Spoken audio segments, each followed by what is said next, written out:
Howdy folks, Jamboree here, and I've just watched Wes Anderson's newest animated stop-motion movie, Isle of Dogs. It's a movie set in a futuristic dystopian Japanese city where a dangerous dog flu has broken out, and this disease can affect humans, so the mayor of the prefecture decides to evacuate all of these dogs over to a trash island. The mayor's nephew, Atari, decides to go all the way over to this island to rescue his own dog, Spots. Atari ends up meeting a group of dogs who we can hear the voices of, but we don't see any subtitles for the Japanese characters in this film. And Atari works with these dogs to go and find Spots. Meanwhile, a group of young protesters, led by a foreign exchange student, work together to prove that the mayor is up to something corrupt. Visually, this movie is stunning.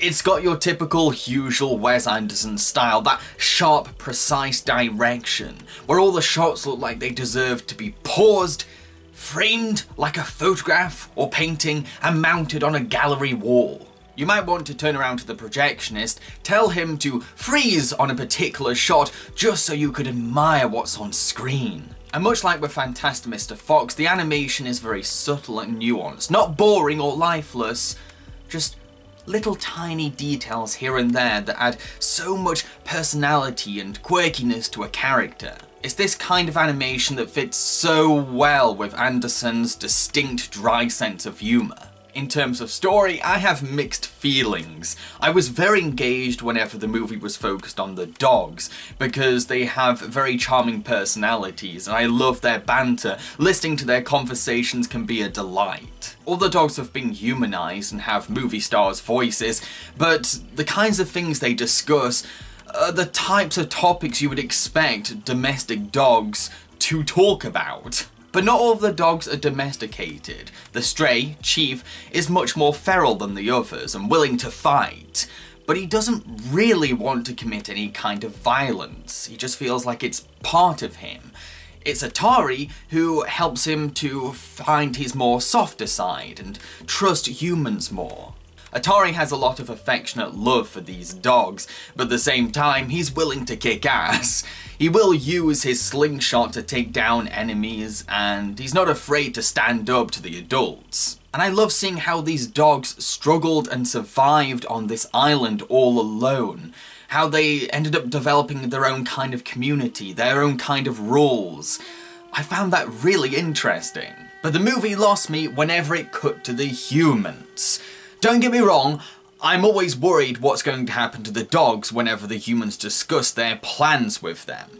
But the politics of it all and watching them talk and talk and talk about what's going on can become really dreary and drab. Especially when most of these scenes are told to us through TV reports or news events. Really boring ways of communicating with the audience. Even with Wes Anderson in the director's chair, these scenes don't feel spiced up enough. The humans have a habit of pretty much trying their hardest to let the audience know everything that's going off. There's no drip feeding, it's just exposition dump after exposition dump. We'll cut to the villain and he'll start explaining in detail what he is up to, who is involved with his conspiracy, what their roles are, things like that. Then whenever we cut to the foreign exchange student, she will then explain in detail what she's found out. Maybe these scenes will be engaging to you, but personally, I just found them to be too dull. Not to mention, the whole conspiracy that's going off is very uninspired. If you've seen Zootopia, you know exactly where this film is going to go and what it wants to say. And while that message is very important, very well-meaning, and incredibly timely, it's been done before. Maybe the film is doing something unique with this mature theme, but if they are, then I missed it.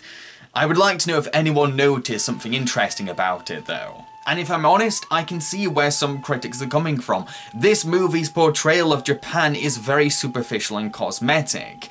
You can tell that it's an American fanboy's idea of Japan, not a genuine portrayal. It's like Wes Anderson saw the things that he liked in Japanese cinema and animation and thought, oh, I like that, that's neat, that's cool, right, take those things and they will inspire my movie. He's cherry-picked the things he liked about Japan without thinking, what is Japan? This not only results in a lot of shallow stereotypes, but also begs the question, what's the point of setting it in Japan? Besides giving the film a cultural aesthetic that the director particularly likes. To conclude, I thought this was a stylistic and beautiful movie with some charming dog characters, but everything else is pretty uninspired. If you're still wondering whether this movie is going to be your cup of tea, then picture it like this.